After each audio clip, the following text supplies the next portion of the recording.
kind of dealing with this myself and was diving into the thyroid a lot when I thought that that was like my biggest issue. Which coming to find out, I don't know if you guys listened to my live recently. I think I did it on Facebook last week, but kind of figuring out that it's more a progesterone related to my issues. And that kind of stems back to, I was on hormonal birth control for 5 years and it was the progestin only. So if you didn't think that birth control has an impact on you, that it does. And also the years, I guess, following that of being in a calorie deficit, never really giving my body a chance to make those hormones itself, kind of put me into the position where I'm at, where my sex hormones are impacted, which also has impacted my thyroid numbers and gut and energy, and all of this just kind of combined in one. So diving into this a little bit, I will share my screen, and I don't have a pretty presentation right now, but it's okay. We'll get it made this week. So there's something pretty. I don't even know if you guys really care, but let me pull it down here. Okay. All right, can everyone see my screen? Shelby, Sam, I can see you guys first, so just go ahead and shake your head. All right, dude, I'm gonna have to lock you up if you keep, All right, so the thyroid, it gets kind of a blanket statement as being known as just your metabolism. So if you're, thinking like, why am I not losing weight? It must be my thyroid. It's all my thyroid's issue. That's mostly where it gets kind of that recognition for being in charge of your metabolism.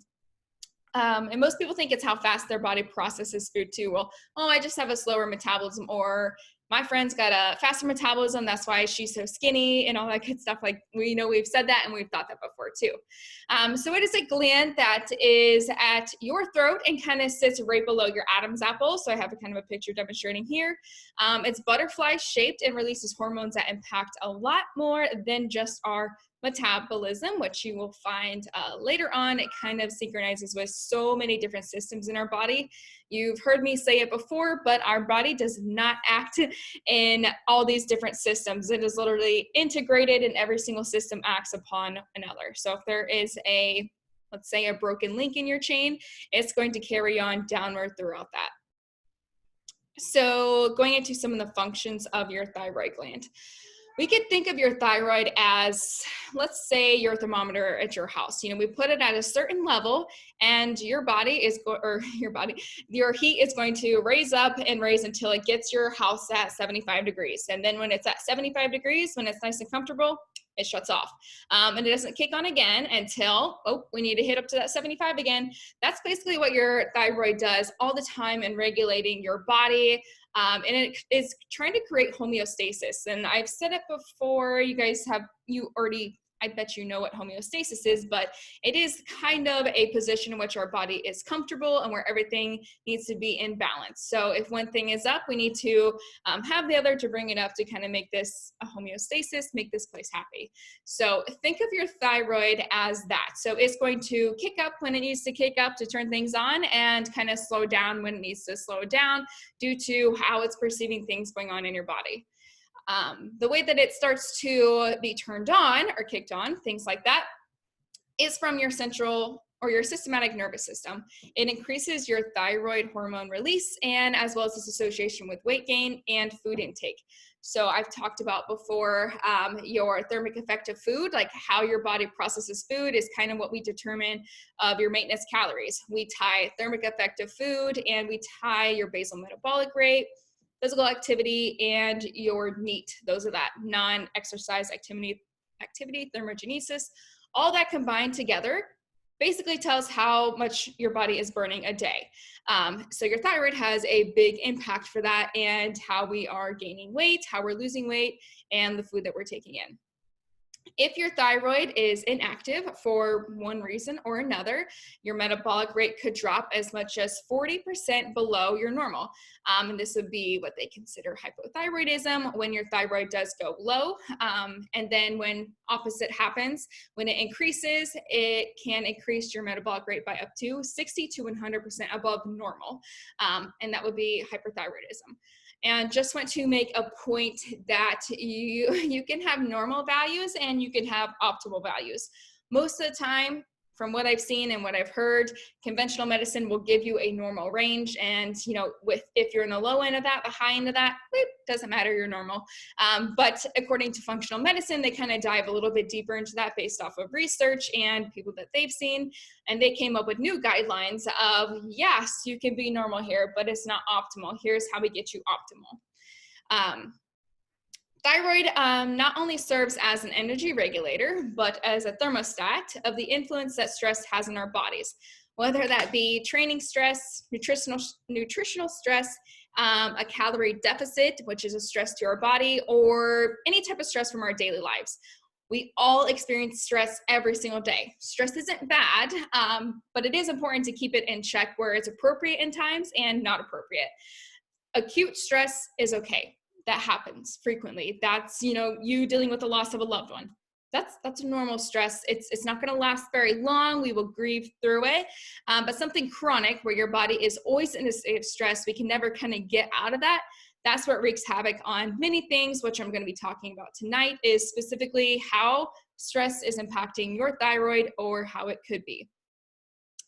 When operating properly, the thyroid produces thyroid hormones. I'm just going to simplify this and say T3, T4, and these regulate all the processes in our body, primarily hormonal balances, protein synthesis, and metabolic rate. Every cell in our body has receptors for thyroid hormones. The only other, I guess you would say, receptor that is on every single cell is for vitamin D. So if we think about this, it makes sense that given the need for our body to perceive light and external energy for circadian rhythm, vitamin D is going to be placed on every single receptor in our body, as well as thyroid, because it needs to regulate that energy and getting calories available from food. So it kind of makes sense that our body wants to have all these receptors for vitamin D so we can get sunlight, and then for thyroid so we can process that energy. Now, here's where your body's going to want to try to play it safe. And I kind of want to branch off to playing it safe is, let's think about the times where you lose your period, for example. There's a reason your body loses its period. It has determined that your body is not safe to have another child. You don't have enough energy in your system in the form of calories to even produce life. So what's it going to do? It's going to shut everything down.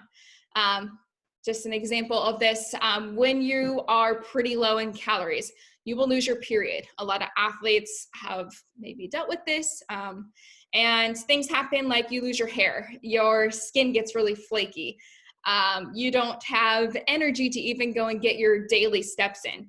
All those things are impacting your thyroid, and your body's basically saying, you know what? You don't need to be going out in the cold. I want you to stay in because you don't have enough calories to even go out and function. So let's keep you in and let's keep you safe. The big point behind this is your body is smart. You might think that, oh, I ruined my thyroid, or my body's working against me. I'm trying to lose weight. I'm trying to do this, but it's not happening.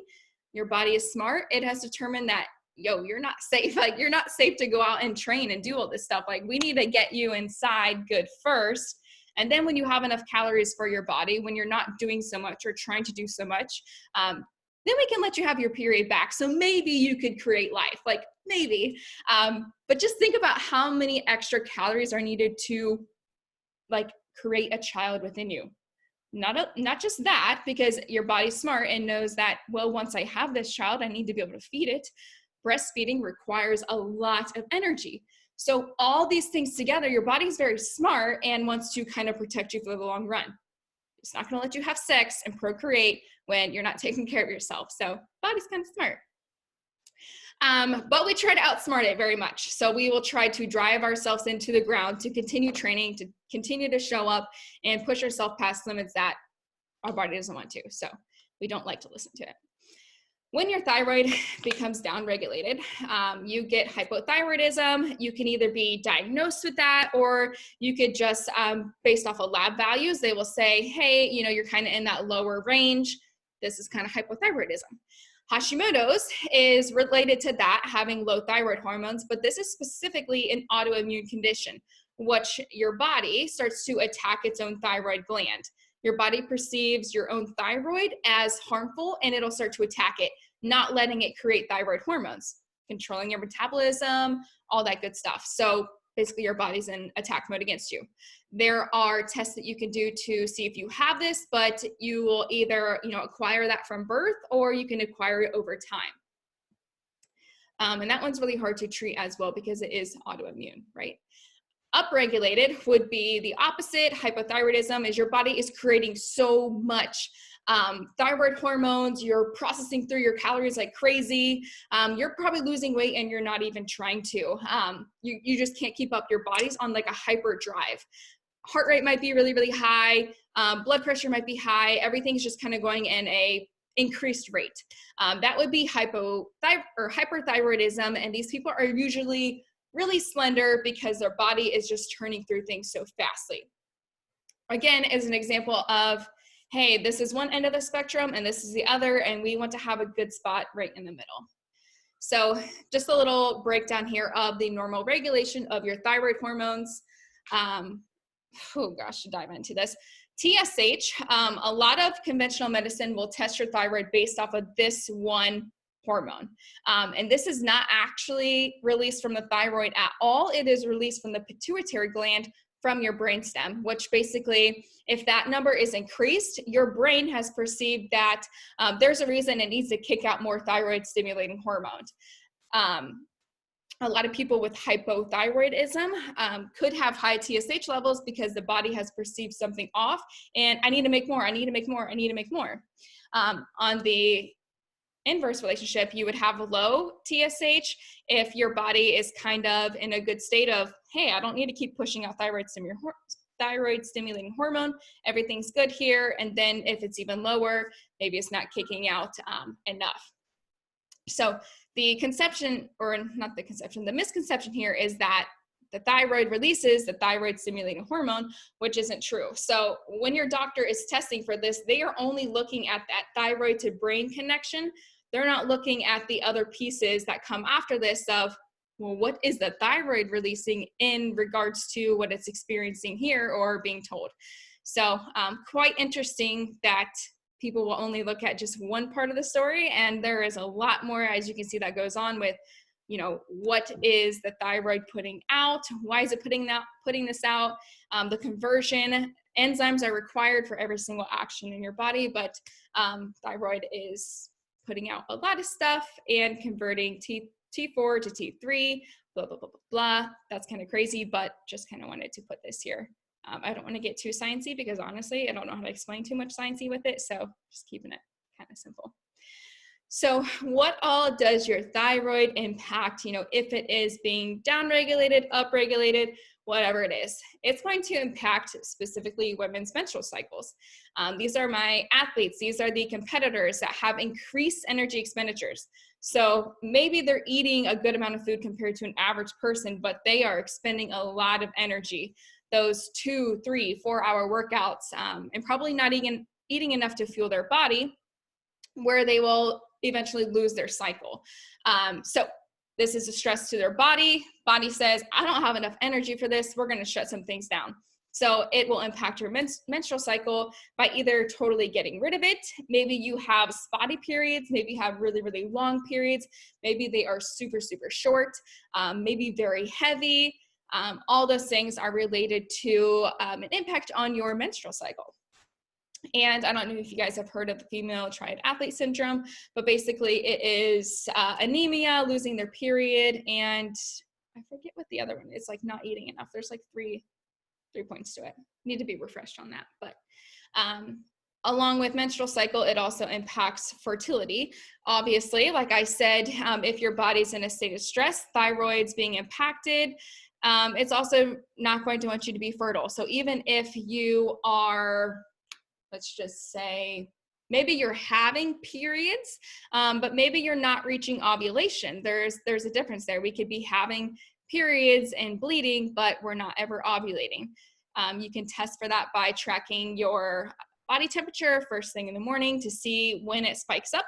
That would be your ovulation day. And then that is something you'll be monitoring for days on. But when you get that little increase in body temperature, that is a very good telltale sign that, you're ovulating.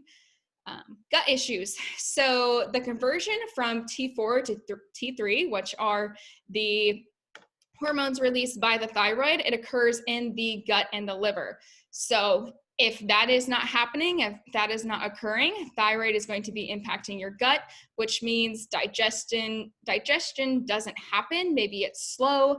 A lot of people with hypothyroidism or low thyroid numbers, they are having constipation. So it could impact your bowel movements. I'm gonna add this on here. And then as I talked about previously, because this is kind of like a second or third part in regards to stress and its impact on our body, we knew from a couple weeks ago that when we aren't having bowel movements frequently, we have an increase in estrogen. And we become estrogen dominant, which that also impacts the relationship of our progesterone. So they're an inverse relationship. Having estrogen dominance isn't good, and vice versa. The opposite isn't good. We need a good balance, but constipation is a big deal for people who have thyroid issues, and hyperthyroid would have a lot of diarrhea. So they're turning things through pretty quickly. Body comp changes, you might not be able to, maybe you're following a program, maybe you're in with me right now and you're like, man, I'm not seeing body comp changes. Like, no matter what I'm doing, I'm following the protocol, I'm eating right, I'm hitting my calories, but something's not working, like it's not right. We could look at all these things going on. We could pull you up into a big picture. We could get some lab tests done. This is why it's very important that I get some of your feedback based off of your sleep, your hunger, your recovery, your energy, digestion. All this stuff kind of correlates to maybe pinpointing or getting some more details about, okay, is this a thyroid issue? Or, could it be adrenal, like maybe a very active stress system that you have? Could this be gut related? Is it in regards to the foods that you're eating? A lot of stuff we can take on that route, because I will say there are times where I can't help somebody and I get to a point where I don't know what to do. I don't know where to go, which is also why I got into this mentorship program. Is I want to help those, like, I would say 20 to 30% of people that I didn't see changes with. I think it's 100% related to hormonal issues, and I didn't know enough to dive into it. So I want to be able to help those people that feel so lost because they're trying so hard for body comp changes. They're trying so hard to lose weight, but it's not happening. You can kind of pull this back to stress, thyroid, all these things that could be going on. Hard to know which one. So it does take time to dive into it, get the proper labs and tests ordered to really figure it out. And this is kind of where I'm at right now of, okay, I think I got it narrowed down to progesterone, but what do I do from here? So I'm seeking out functional medicine doctor, and I'm super excited to not only experience this myself and learn from her, but I get to put it back to you guys and teach you guys everything that I'm learning, and I'm super excited about it. But impacts your immune system as well. Again, if your thyroid is not optimal, it's lower, it's not going to want you to be super tip-top healthy. Your immune system's going to be a lot more susceptible. Talking about the fact too that lower calories as well, you are immunocompromised as well. Increased risk for getting flu, sicknesses, all that stuff. Your body literally is just slowly shutting down and giving you the essentials to try to keep surviving. Hair, skin, and nails. Your hair is going to be thinning. For thyroid specifically, they look to see if the last or the outer 1/3 of your eyebrows are thinning. That is kind of a telltale sign of some thyroid issues. Hair thinning. So if you've noticed, Shelby's like looking, your hair will be thinning and not, what was I going to say? Not necessarily like in patches. If it's patches, that's totally different. But if you just feel like a general, you start to see more hair in your comb, maybe more in your shower. These are some things to pay attention to. Your nails will be pretty flimsy. They'll break easy. They're kind of chippy, things like that. Dry skin. Your skin will be a little bit dry. These are some things that you will see with thyroid issues. So basically your body like kind of makes you super ugly, super like frail, like super cold. And that is a protective mechanism. You don't need to be looking hot, because if you go out there and you're looking hot, you're going to procreate. We need you to be ugly. We need you to stay in and get help and get healthy again. So pretty funny. But adrenal, so impact your adrenal system. Again, since I said your liver is impacted, your liver and your gut help regulate those hormones that converts T4 to T3. Adrenal is going to be responsible or be involved in this as well. This is cortisol. This is your fight or flight, heart palpitations, panic attacks. All this links back to the liver, and does it help regulate your thyroid and process those hormones? And again, stress is a huge impactor to this too. If we don't ever get out of our stressful state, we're going to continue to see issues with thyroid and potentially all these other systems impacted. And there is a lot more, I feel like, involved in thyroid too, but just trying to pull some of these links here.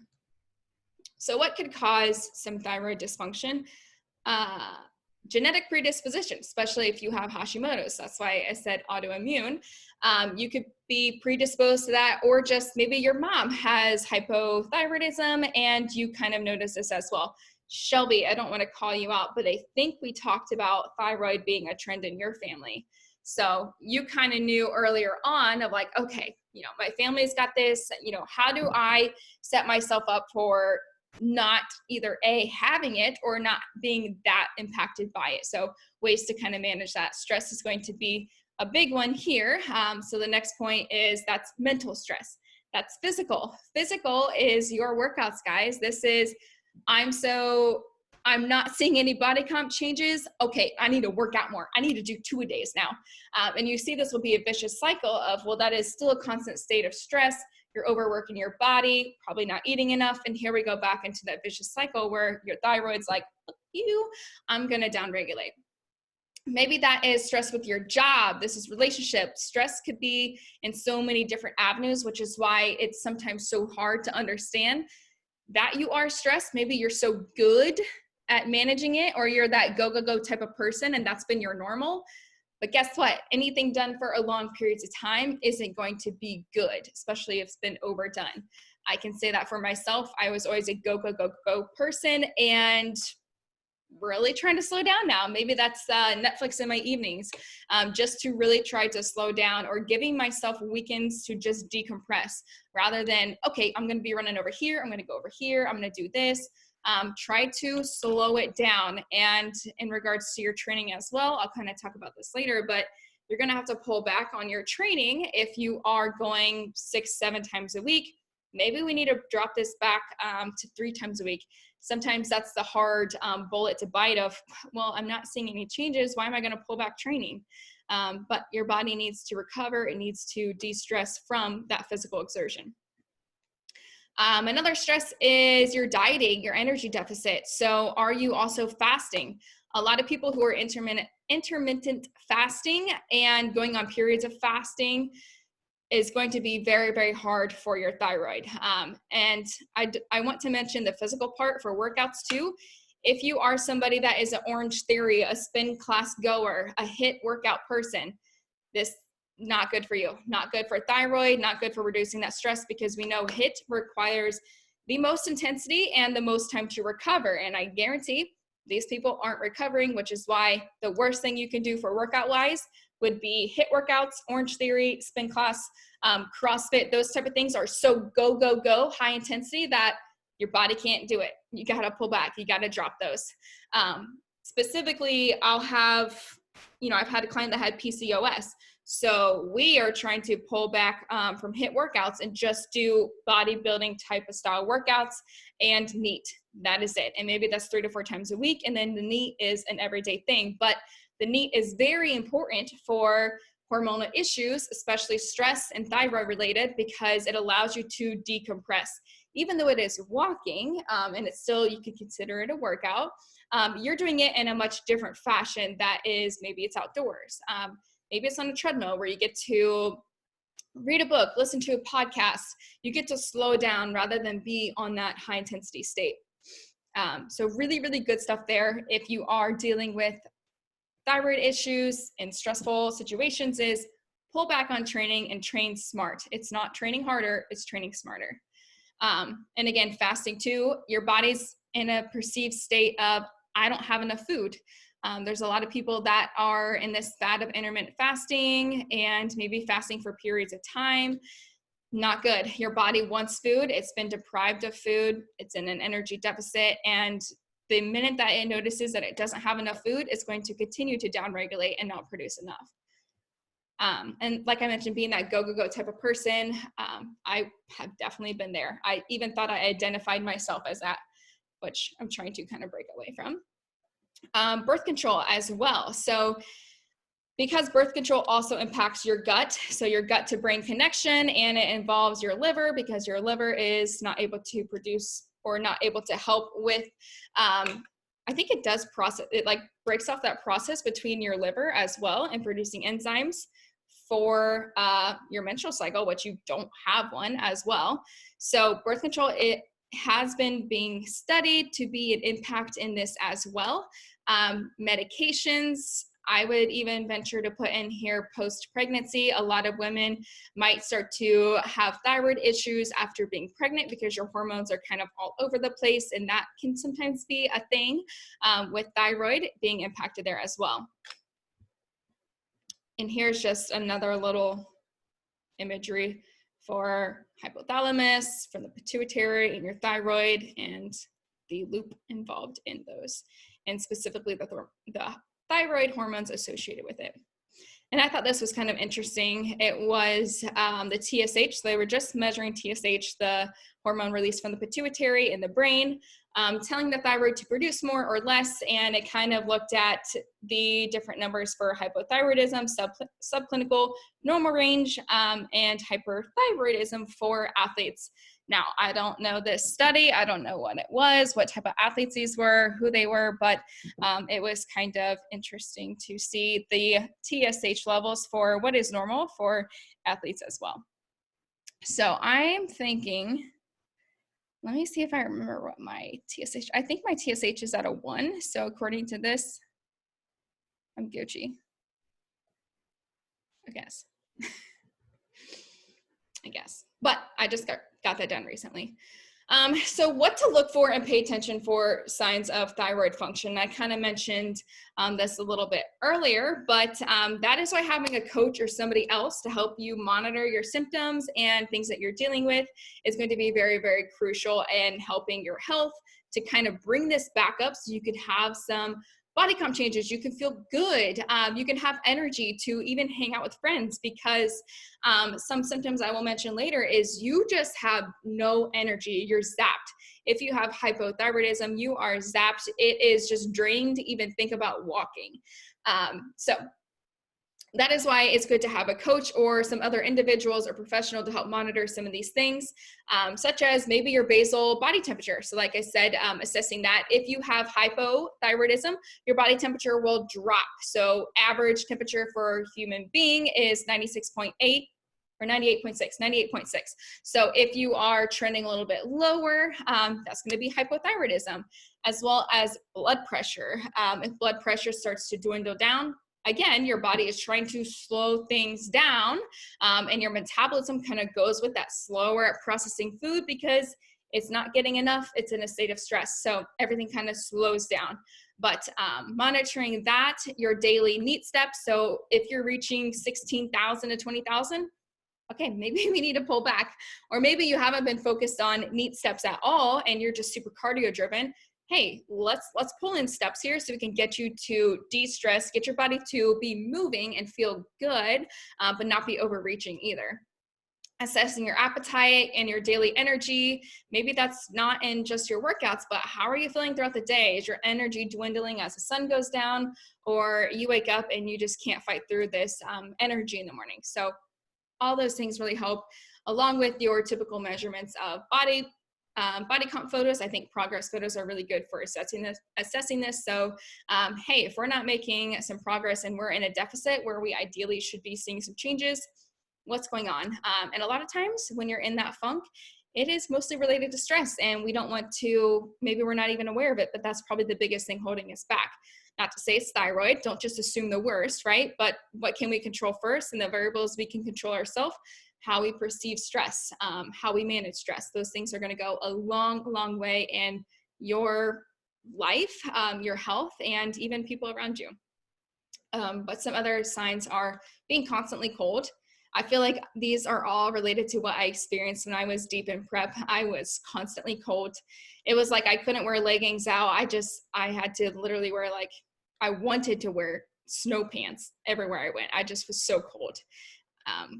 Going to the gym in the winter time was awful. I would want to sit into the sauna. Like I'd want to sit in the sauna for a good hour before I could even think about wanting to work out. I was so cold.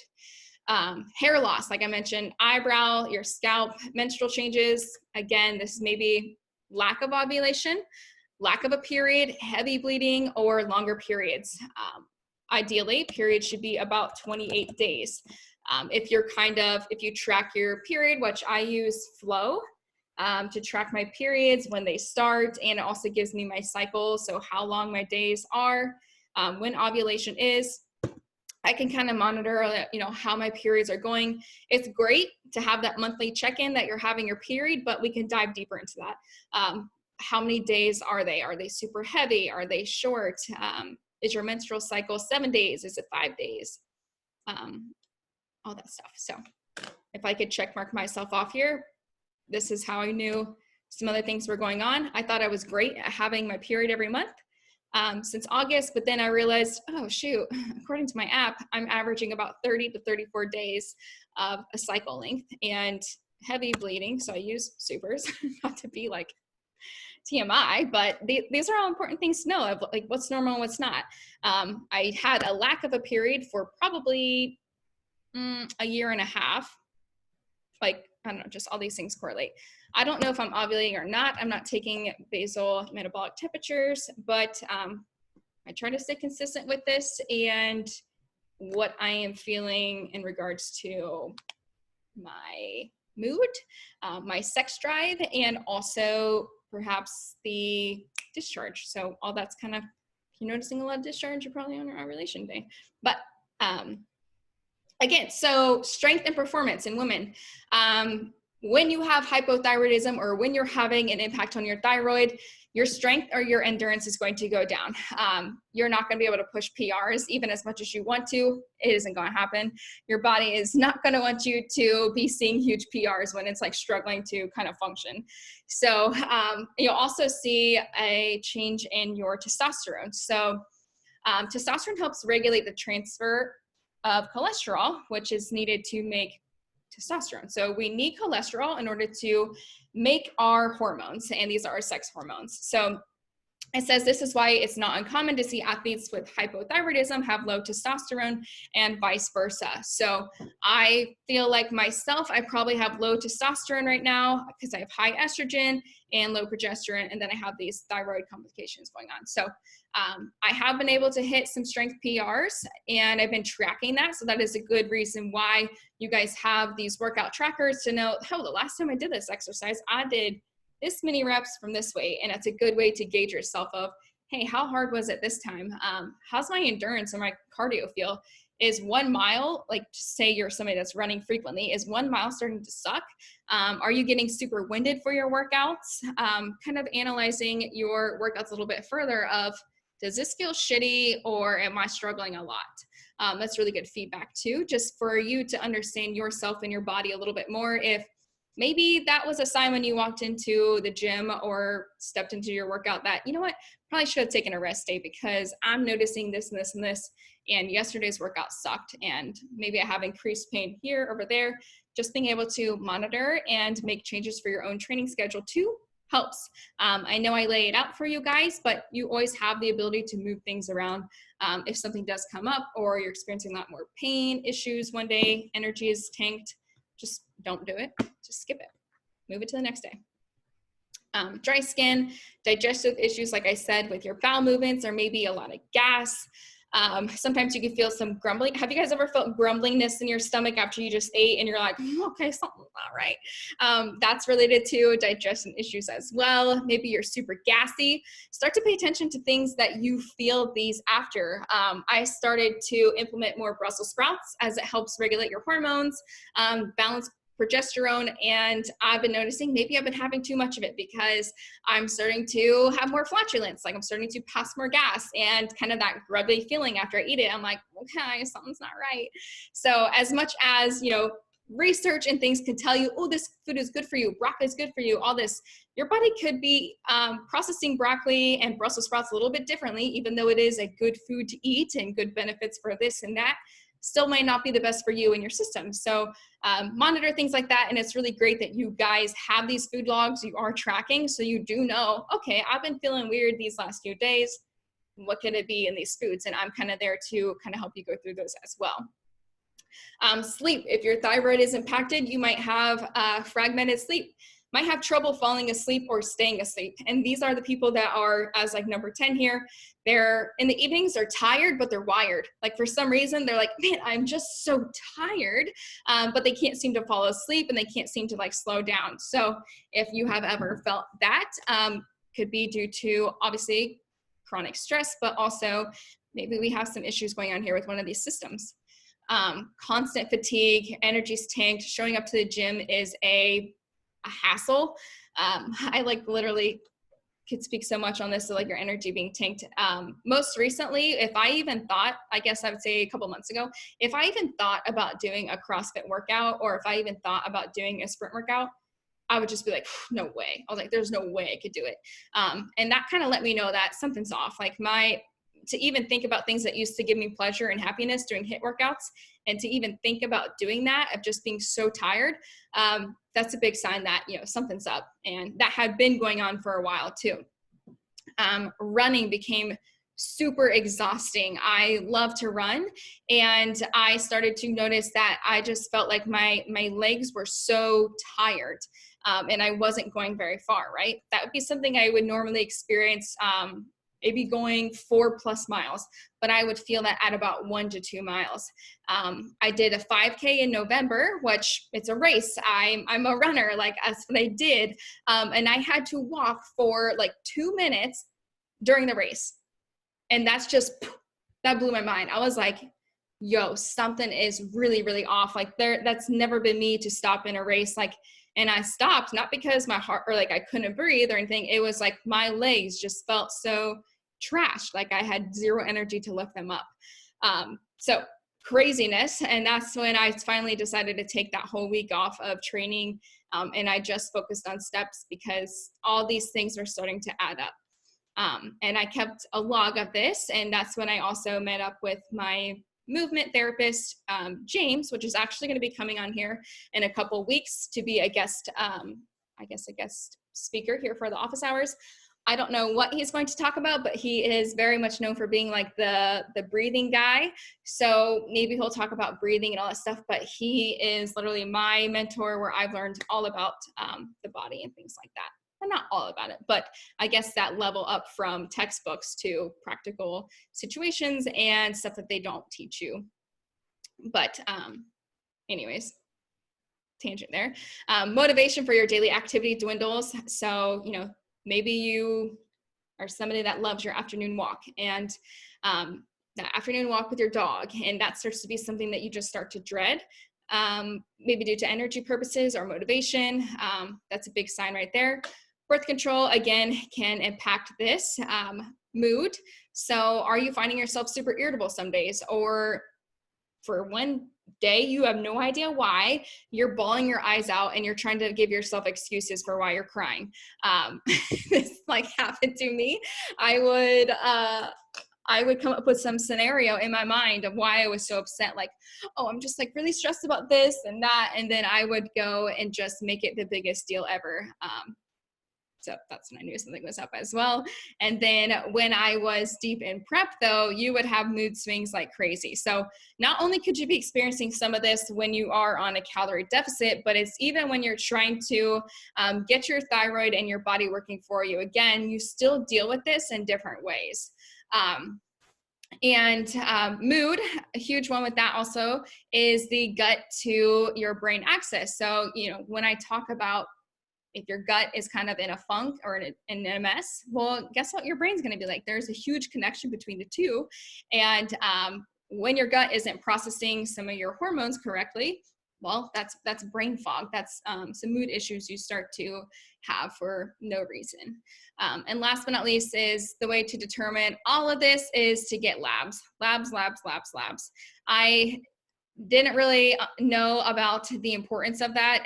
Of course, like, yeah, you're supposed to get objective data, like, of course, but I didn't do it. And not until I had a coach that told me, hey, you know what? Let's look at this before we dive into a prep, or, you know, let's see where you're at. Have you ever even been tested? You're on birth control, but do you even know what everything is like as far as thyroid, all that good stuff, cortisol. So started to really dive into labs. So some labs to test for thyroid. Don't fall short on these. Like I said, your doctors will probably be like, oh, we'll just test TSH, which now you know that TSH isn't even testing the function of your thyroid. It's just looking to see if your brain thinks your body needs to create more thyroid hormones. So don't fall short on these. Get a full, complete thyroid panel if you are looking to dive into this, if you have been given reason to dive into it, if you're putting some symptoms together and you're thinking, "Whew, this could be me," good idea to look at TSH, your free T3, your reverse T3, which reverse T3 is going to be what's left after the conversion of T4 to T3. Total T3, total T4, free T4, and TBG. So if you suspect an autoimmune disease, maybe you're thinking, ooh, can I have a Hashimoto's? You would have to get antibodies test for that. And this is more prevalent in women. And I would say in a general consensus that more women deal with hypothyroid or thyroid issues than men. So I dropped in here a bunch of panels to look at if you are interested in looking at your thyroid, maybe just sex hormones, stress, insulin resistance. The most complete one is this one. And I have ordered this twice. I love this one. It shows your thyroid, you know, how much inflammation is your body in. Like, it literally tells you some C-reactive proteins, your cortisol levels. If they're high, well, thyroid's going to be impacted too. Insulin resistance. With thyroid issues, you also have some insulin resistance. We want to be insulin sensitive, which means we're going to be processing the glucose that we're receiving, and we're not going to be, I guess, not shocked by it. So we want our body to be responsive, not resistive, according to insulin. So I dropped some other ones on here too, and they are kind of expensive. These are out of pocket. Maybe you could pull this to your insurance and be like, hey, what is that?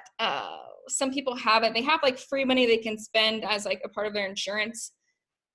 I forget what it's called. Are you talking about your HSA? Yes. You could potentially see if you can have your HSA pay for this, if that's something that you have, but you could go cheaper things if you just want to test some few basic female hormones. I'll give you guys these links so you can kind of go through. If you are interested in it, these I recommend.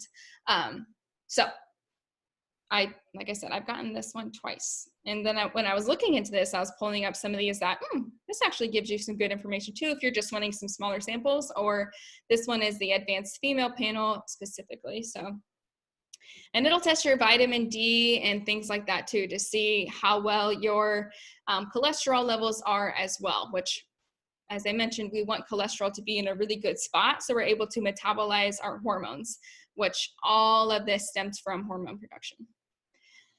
So if you're wanting to check in on some ways to either not prevent, but just some I don't know, I guess preliminary things to start to look into to make sure that you're not stressing your body too much, you're not potentially impacting your thyroid, you're not potentially impacting your adrenals, all this stuff is, biggest thing is going to be reducing inflammation.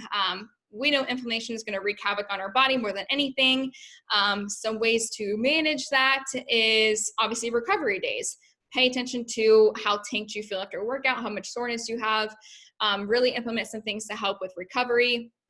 I would even venture to say your protein is going to be a really important factor here in reducing inflammation as from workouts and things like that. Sleep is going to be huge. Water intake, stress management 101. I don't even want to say 101, but just doing all these stress management things you can do. Maybe that is, you know, if you are in a very hectic job, I want to say, just an example, real estate agents, I feel like they don't have any time off. They are on the clock. They are on the call 24/7. They don't really have a shut off time. So maybe for them, it's waking up in the morning and I'm going to prioritize 10 minutes. 10 minutes to read, 10 minutes to just journal my thoughts. Maybe that's 10 minutes to write down my little to-do list. And that makes me feel very complete and relaxed that I can plan my day. Maybe you're a type A type of person, and that works for you. Maybe that is, you have a solid morning routine, but you're struggling with that evening routine of getting your body into that prime state for sleep. So maybe for you right now, I don't want to really say this, but like you're watching TV in your living room with all the lights on, and then you go to bed, you turn your TV on. That's stimulating, that's light emitting as well. Maybe you're in arguments before you go to bed, you're just in a heated state, you talk to somebody before you go to bed. They never really give you good vibes, so why would you call them to talk to them in the evenings anyways? Opening emails before you go to bed, most of the time that can make you feel stressed, or not to mention, let's just say scrolling through Instagram. I feel like a lot of people deal with comparison syndrome on social media of, well, she looks that way and she does this and she does that. Why do I not look like that? Or why can't I have my life look like that? That's pretty stressful to be in a constant state of comparison to people you see that you're scrolling through. So if that's your feed, I would say get rid of those people, or just, I don't even know, there's probably a way to make them not appear on your feed, but do things to keep your health in check. And health isn't just your workouts and your nutrition, it's that mental health. So all a big component of reducing inflammation there too.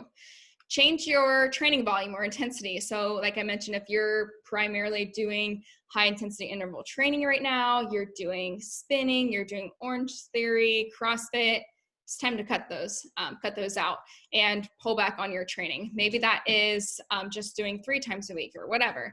Bodybuilding style, so we can still try to build some muscle mass that, if theoretically speaking, to make some body comp changes, if we build muscle and we have more metabolic muscle, that's going to be burning through more calories, and hopefully the idea would be it could kind of help with some body composition changes. So we're getting rid of some of that fat that maybe is really, bothering us and causing us more mental or emotional stress. That's a big one. So out of all the weightlifting you could do, I highly would recommend doing a strength training bodybuilding style where you have maybe 3 days, an upper, lower, full body, whatever it is, and pull back on intensity too. Maybe you're used to doing like 6 or 8 sets of something, maybe pull back and just focus on like 3-4 sets of 5 to 8 reps. So just pulling back on your volume and intensity in general. Dietary changes. So this is looking at irritants. So any foods you're eating that could be irritable to your body. Maybe that's gluten, maybe that's dairy, maybe that's processed foods. Maybe that's vegetables that are supposed to be good for you, but you're realizing you have digestive stress with it. Coffee, caffeine, those are things that are actual irritants to our body if consumed in too much or continuous frequency of it. Quality of foods, again, this is looking at how can I, get the best nutrients for my body. This is looking at your macros. So it's enough to care about your macros, your carbs, fats, and proteins, but what about the micros? What about the magnesium, the zinc, the selenium, the iodine? These things are super beneficial for your thyroid and just health in general. And again, if you're in a calorie deficit or your intake is lower than what is needed for your energy requirements, you're going to be missing out on micros too, because that's less food you're taking in. That's less chance of being complete with your micros. And that kind of goes to my bullet point of intake. Are you eating enough food? Check in with your food. Check in and see how much you're generally taking in to see how. I've probably been going lack of calories for quite a while rather than being in a maintenance phase or cycling into a surplus. And the last point that kind of hits on is dieting seasons. You shouldn't be in a constant state of dieting or in a deficit. Maybe that's just 12 to 16 weeks out of a year that you're in that. And then outside of that, you're building up into a maintenance phase. And then you're going through maybe a surplus phase. So then you go back down into maintenance phase. You can constantly go through, seasons of dieting in order for you to have like longevity, I guess I would say. But again, my bottom point would be we shouldn't always have to be in a diet, but to benefit your thyroid and kind of give it stimulant and then I guess ease off on it, kind of that break and pause, you can go through seasons of dieting where you go through deficit, you go through reverse diet, you go through maintenance period, you go through surplus, and you can kind of go where you want with that according to you and your goals. Reducing toxins, maybe this is birth control, lead, mercury, environmental toxins. And I kind of want to mention here, I don't really know research on it, but copper IUDs, that's a thing as well. I know specifically the coach I was working with advised me that he has seen a couple of his clients with women dealing with hormonal issues that were from the copper IUD. Because I told him I was considering that. I was like, well, it's non-hormonal, and the risk of that being bad for you is pretty rare. He's like, yes, it's rare, but we're also doing a lot more research on it, and we're kind of seeing this come up a little bit more and more. So there's a risk that I could take if I wanted to, but I decided, nope, I don't want to kind of damage what I got going on here when I'm trying to heal. So blood sugar, making sure we have good, stable blood sugars. That's proteins, carbs, and fats for balanced meals, making sure we don't go in spikes of blood sugar and then drop-offs, where that's more stress on our body because we're not stabilizing our blood sugar. Stabilizing your blood sugar is a big thing for keeping a good, healthy weight and not have to go through periods where you gain a bunch of weight. A lot of that is where people don't go without eating for hours and hours, and then they get home and they're raiding the cabinets. That has to do with that blood sugar, that being deprived. So your body's just like, I need anything and everything right now. So stabilizing that is going to be best for your health and your, I guess you would say, weight loss management or longevity of your weight. So you don't have to go through all those ups and downs. Sleep, big one. Talked about this, I think, just a couple weeks ago. Sleep is going to be biggest thing to start to pull attention to. That is the only time and place that your body is going to be able to, I want to say, metabolize your hormones, to get the concentration be on your hormones, to get your body healing, to go through inflammation, kind of pull that away. Sleep is your only chance for your body to rest, recover, and I guess recycle toxins, recycle all the cells, get your body like truly in a good state for health and optimizing all your hormones. And again, labs are going to be your big marker for what to pay attention to. If we're seeing trends of high cortisol, maybe thyroid isn't impacted yet, that would be a good thing to know, of like, okay, cortisol has been on the rise. It's really, really high in the evenings. It's kind of not cycling down. Good ways to kind of look at stress and cortisol relationship there. And I just dropped in here optimal reference ranges for your thyroid test. So this kind of gives a standard reference range, and this kind of pulls into, okay, this is more optimal. So I kind of liked this as well. And if you want to nerd out some, I'm just going to read through these bullet points. In response to stimuli like weight loss and fasting, sympathetic activity is suppressed. Okay, so what that's saying is, if you're in weight loss, if you're in a deficit, if you're fasting, your body perceives it as stress, so that hyping up, that releasing of your thyroid hormones, it's going to go down. It doesn't want that to happen. Reverse T3 is the inactive thyroid hormone, and it is released then when your body is in sympathetic activity suppressed. So when you are suppressed, reverse T3 is released. So you have a buildup of reverse T3. With that, there is a feedback loop in which these events, like fasting and weight loss, will promote suppression of your active thyroid, which is T3, and anabolic effects like weight gain and eating promote the opposite to an extent. So when you are suppressed, reverse T3 is released. That also suppresses your T3, and you will have an increase in weight gain and eating signals. I think eating signals, maybe not, I don't know, to promote the opposite. So you're kind of doing the opposite effect of what you're going after. You're going after weight loss, but what's actually happening is the opposite.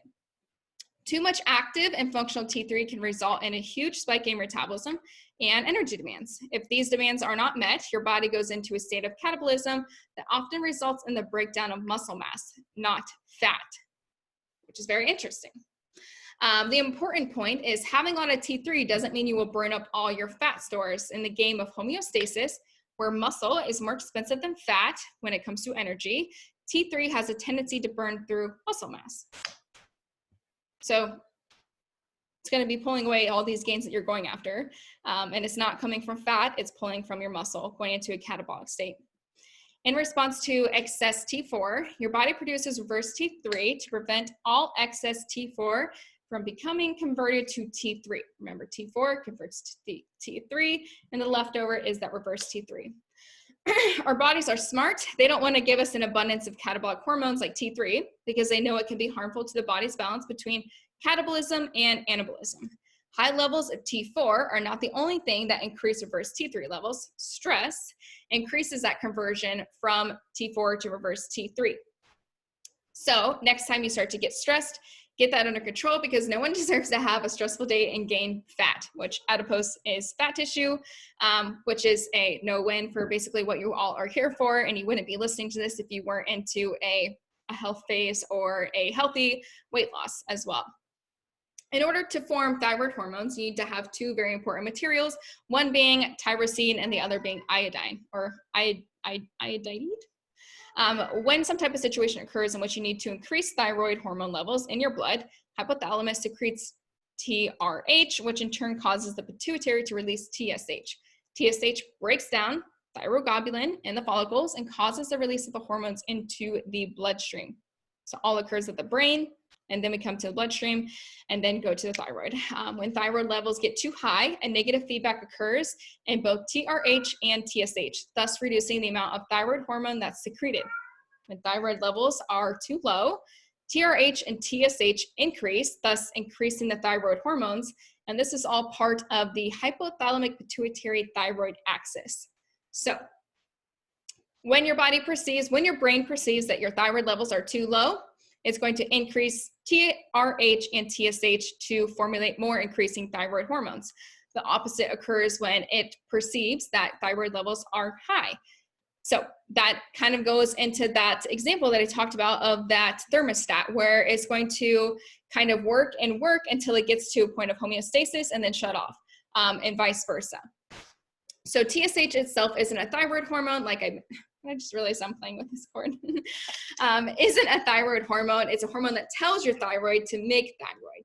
When thyroid is responsive, TSH production is moderate. When the thyroid is unresponsive, TSH levels increase in an attempt to compensate back to that thermostat example. And I kind of dropped a bunch of reference here of articles where I got this from and compiled all this together. That was a lot. Does anybody have any questions, or maybe, wants to talk about anything they're experiencing that, could be it? Is it this? Is it something else? Again, it is kind of hard to pinpoint and say this is exactly your thyroid unless we have labs. But if you start to pay attention to, I guess I want to say the big picture of what are some signs and symptoms that you're having? How is digestion? How is your energy? How is your mood? How is your skin, your body? All these things kind of, how's this looking? And further dive into your thyroid, order some labs. But again, talk to your healthcare professional, because you have to approach them with your own concerns and kind of where you're at, and hopefully they take you the right way. If not, you go get second opinions and you figure it out. And anybody got anything to share? Wow, this was long. I didn't know it would take a whole. I guess maybe like going through the whole thing, I definitely want to go get testing done, not necessarily for thyroid, but I do take vitamin D, but I just haven't been to the doctor to get tested in so long. And I can just tell that like the past 2 weeks, something's plummeted.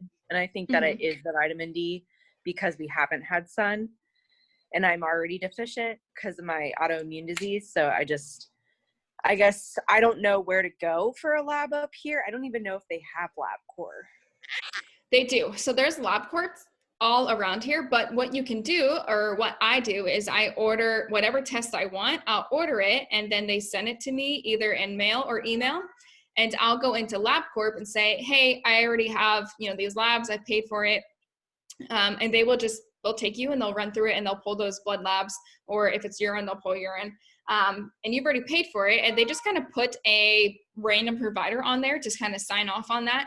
And that's all what Life Extension does. And then Life Extension will get your lab results and review it in their reference range. So you can take it for what it is and compare, what they gave you for your numbers as far as what you find on the internet for functional ranges, or you could take that to your own doctor yourself. If they're not going to pull the labs that you want, go get them yourself and just bring that shit to them. Be like, hey, you didn't pull what I kind of was wanting to look at to see if these are related. I'm going to get them on my own. Is it okay if I bring it back to you and you kind of go over those? Don't be afraid to challenge them or get what you want. Yeah, I just don't have a family doctor up here yet. So I just kind of figured that would be a good idea to just go get it tested. Yeah. How much vitamin D are you taking? I'm supposed to take 50,000 IUMs a week. That's a good amount. Yeah. I guess part of my autoimmune, and like you were saying, a lot of women primarily are the ones that have autoimmune issues. And vitamin D is just one of the things that the Midwest, we just lack in general. Yeah. Yeah. I was going to say, in general, that's something that we'll always struggle with in the wintertime. Even if you're really good about getting outside, like you're still going to lack it. So it doesn't hurt to supplement with it. Highly recommend it for everyone. But that could be an absorption issue. So yeah, you're getting 50,000, but is your body absorbing it? So I would, dive into more of that of, am I noticing ongoing continuous bowel issues or digestion issues? Maybe that's it. But I would continue to dive into it and ask. I know you don't have a doctor, but maybe you could just, because I don't think I have a primary. I just went to I think I went on OSU or something like that, and they just gave me something. But I would look into that as well. That's a good amount to be taking, which theoretically, if we're absorbing it and we're also eating good foods, we're also getting out in the sunlight, whole eggs, things like that have natural vitamin D in it. Why are you not feeling better, or why are things not improving?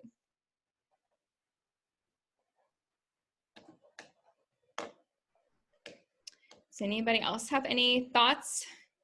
The only thing I'll say is, so I go to the OB here in a couple weeks for my yearly checkup. So I've been on birth control since I was a sophomore in high school, and I've never going through these things. I've always felt like I've been normal because I've never really thought about it. But I'll probably ask for a thyroid test or something just to see, because I've gotten tests done because I've been on other medication where I have to have blood work done, but at the same time they weren't probably checking for the specific thing. So no one's ever said anything about any issues or anything, because I go yearly all the time to get a prescription refilled and stuff. So it's just, it doesn't occur to me. My mom's never said she has anything with her thyroid or anything. And she was on birth control until she lost her period when she turned over age. Mm-hmm. So yeah, I would just be careful of, just going to your gyno and saying, hey, pull my thyroids. They're going to be like, why? What's the reasoning behind that? So they might want to know some more symptoms or anything that why you feel that could be impacting you. Because like you said, you haven't felt like you've had any issues with anything. So maybe you don't have it now, but what happens when you come off of birth control? It does deplete your body's ability to absorb nutrients. So when you get off, are you going to be able to come right back? I don't know. Those are some things that, I don't know if you're taking prenatals right now, but I would take prenatals right now so that you have those micros, those nutrients that you're just giving yourself. Even if your body isn't getting all of them, you're at least giving your body a chance to say, here's a flush of these. I hope you can take at least some of this and do something with it. Because it's like the alcohol as well. It's just going to impact your body's ability to absorb those important nutrients. So I would just be a little bit cautious of going to your doctor and asking them just to pull that, because they're going to want some validation for why. And if you're not having any symptoms, it might not be, they're probably not going to even cover it. That's my only thing is even if you ask for it, they might not cover it. Insurance might not even do anything with it because they need validation for why, which that's why I kind of doing these outside of insurance of I'm going to pull these just to see how I'm functioning. And then what I find with that, I can go and take it to a doctor and be like, okay, here's what I'm presenting with. And then look, I got these labs, see where I'm at. But like I said, most of the time insurance won't cover it if you don't have any. That's just how it works. Right. That's conventional medicine. They need to have an issue in order for something to be looked into. And you don't want that. Yeah, you don't want there to be an issue. I've never had them done because I've never had an issue that because I've had like friends talk about going to get their test works for their thyroid and all that, and I'm like, first I didn't even really know what it was or why it was happening. I'm thinking, why? Like, what's wrong? Yeah. What's Now wrong with your thyroid? about all this and stuff, it's just crazy to me, like how long I've been on birth control. Like, not that I want something to be wrong with me. Like, I just feel like, why is my body like different? I don't know. No, and I think it's good too. Like if you do take labs and you find out everything's fine, that's actually awesome. That's the best case scenario. You can keep that. And then when you're off birth control, when you want to have a baby and get ready to conceive and all that, you have a base reference of, hey, this is where I was presented when I was on birth control. What do I look like now? What does my numbers look like now? So I don't think it's ever a bad thing that again, it's preventative, right? I want to see where I'm at. And if there's nothing wrong, that's absolutely perfect. That's the best situation. You can still use that information later to compare to, so you do have a baseline. Mm-hmm. I didn't have anything wrong that I knew of when I removed my birth control, my IUD. I didn't want it anymore. I was on this route of, I want to see what my body can do for me. And I wanted the least hormonal option anyways. And then as I went on and kind of looked into more of the stuff that people were talking about with birth control issues of impacting your gut, I was like, well, I'm getting rid of it. I'm going to just do this thing myself. So I did get rid of it, but again, I was putting myself through a lot of harsh conditions, stress-wise, physical-wise with competing. So it was a good idea to have a good reference range going into a prep of, should I even be going into a prep? Should I even be going into a calorie deficit? Will my body be able to handle it? And most of the times that's really good information to know, because if you're not in a good prime spot to go into a deficit, don't fucking do it.